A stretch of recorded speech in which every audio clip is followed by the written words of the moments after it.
ajukan? Saya tambah sedikit aja lah ya. Kita kuasa hukum ya. Tapi kuasa saya yang dalam hal ini saya hari ini tidak masuk ke dalam materi perkara dulu karena kan kami baru diundang ya pertama ya. Baru pertama. Ya baru pertama, kita juga belum tahu ya apa sih sebenarnya yang didalilkan sebagai pelaporan yang dilakukan oleh Roy Suryo terhadap Bang Agri ini ya. Nanti kita pelajari waktu kita berada di ruang penyidik ya. Oke. Tapi saya mau sampaikan, saya minta tolong nih. Boleh ya, saya minta tolong ya. Saya minta tolong kepada Pak Kajati.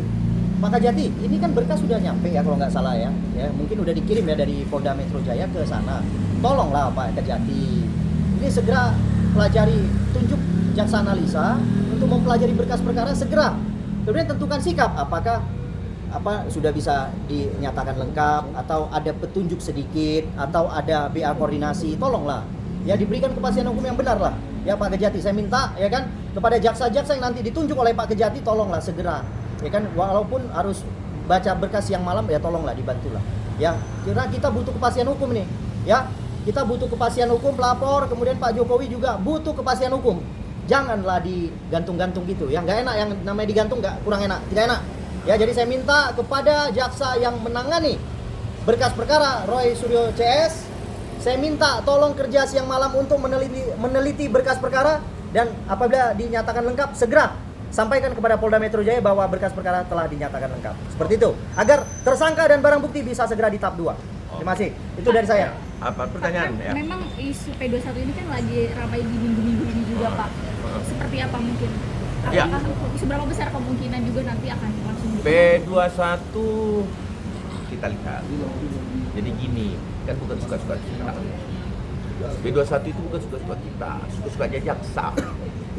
Karena dia memiliki kewenangan. Jadi gini, sebagai wakil kami nanti di pengadilan yang membawa kepentingan baik Bapak Insinyur Joko Widodo dan para pelapor termasuk Bali Cumanan ini, itu diambil alih kepentingannya oleh jaksa penuntut umum yang mewakili para pelapor, atau jangan disebut pelapor lagi kalau sudah sampai ke jaksa, korban daripada tindak pidana yang dilakukan oleh Roy Suryo CS ya.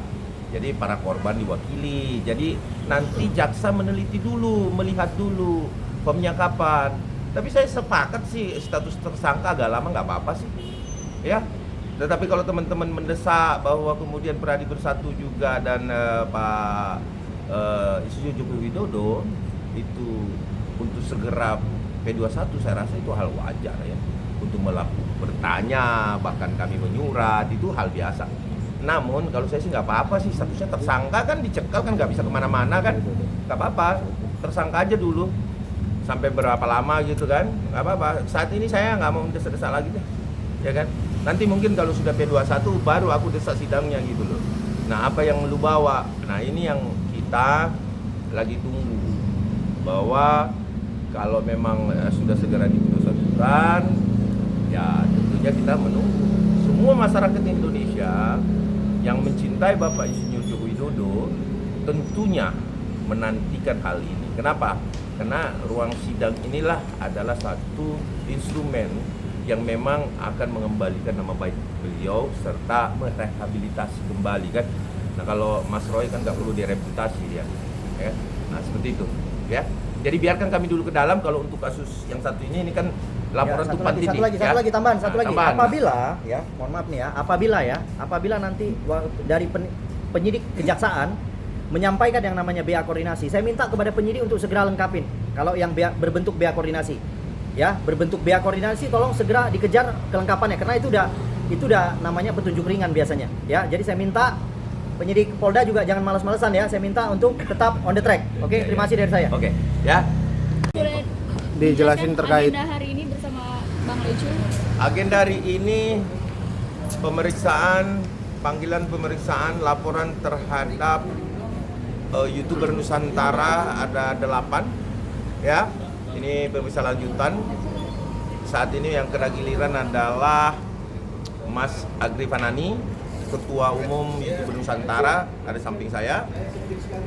Beliau yang dipanggil atas laporan dari Roy Suryo yang notabene saat ini melaporkan terkait diduga tindak pidana pencemaran nama baik Nah, pertanyaannya nanti lucu-lucuan nih. Emang udah masih punya nama baik tuh, Roy Suryo? Kan gitu. Nah, jadi intinya bahwa kami menghadiri kooperatif tetap on the track, bahwa kita adalah masyarakat Indonesia yang taat hukum tentunya, tanpa ada alasan apapun. Kami tetap menghadiri panggilan-panggilan terkait laporan polisi ya. Nah, persoalannya adalah kita nggak tahu nih. Nanti tanya Mas Agri nih ya, apa yang menyebabkan dia dipanggil oleh Polda Metro Jaya. Monggo, silakan Mas Agri. Oke teman-teman, selamat siang. Agri Fanani dari YouTuber Nusantara. Ini adalah kali pertama dipanggil Polda Metro Jaya atas laporan Roy Suryo. Dilaporkan karena apa, Agri? Ya kita juga nggak tahu. Kita nanti lagi cek, ditanyain apa, terus dilaporkan atas apa. Katanya pencemaran nama baik. Kalau benar pencemaran nama baik, saya nggak tahu mantan narapidana itu apa mempunyai nama baik apa enggak, ya itu nanti menjadi materi pertanyaan saya.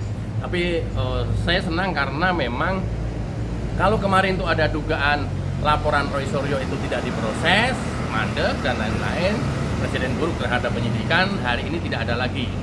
Dan saya salut juga kepada penyidik bahwa laporan Roy Suryo tetap juga ditindaklanjuti. Faktanya terlapor saya, Agri Fanani, datang untuk memenuhi panggilan itu. Materi materi penyelidikan dan lain-lain apa nanti? Ya nanti setelah kita dari ruang penyelidikan nanti kita kabarkan. Ya. Terima kasih. Ya, ngapain Mas Agri? Ngapain Roy Suryo sih? Konten Nggak apa tahu. sih? Hah? Ada konten atau apa? Ya katanya sih mereka melaporkan saya atas konten saya yang membahas masalah Roy Suryo. Kalau hari ini ditanya, Gri, emang lu ngomong apa? Kagak tahu, gue juga ngomong apa. Gue maki-maki apa, ngomongin jelek Roy Suryo apa. Ya nggak tahu. Makanya nanti kita baru bisa sampaikan nanti setelah dari ruang penyelidikan. Oke, bahwa Mas Roy mengatakan bahwa difitnah dan dicemarkan ya nama baiknya ya. Kita lihat aja apakah laporan polisi ini setelah atau sebelum dia ditetapkan tersangka. Itu urusan ahli ya, urusan ahli bagaimana nanti ya kan. Tapi saya rasa status tersangka itu diatur dalam Perkapolri. Ada nggak tindak pidana? Kalau ada tindak pidana, tentu nama baik itu akan diberikan status menjadi tersangka. Nah, itu kan ada aturannya, ada mekanismenya. Tentunya tidak semata-merta penyidik Polda Metro Jaya memberikan status itu tanpa dasar hukum yang kuat. Ya, nah, Pak Licu. Ya. Tuh, kanan.